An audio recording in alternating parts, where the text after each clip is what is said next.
This is a card from the Key Stage 1 box from the Prim-Ed English Skills resource, and what I would like to point out about this card in particular is that the questions are related to the text on the front, and they also follow the content domains for both reading and grammar and punctuation.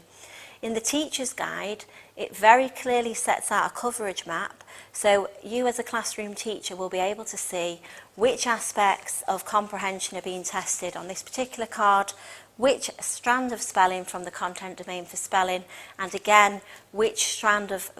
grammar and punctuation are being tested. So as a classroom teacher who's busy, who needs to just pick up a resource and run with it, all of the coverage has been mapped for the year. So if you recognise that your children have got a particular gap in an aspect of vocab, grammar, punctuation, then you'll be able to choose the card that addresses that content domain, and then afterwards you can monitor and see if those children can apply those new skills from the English skills box into their own reading and writing.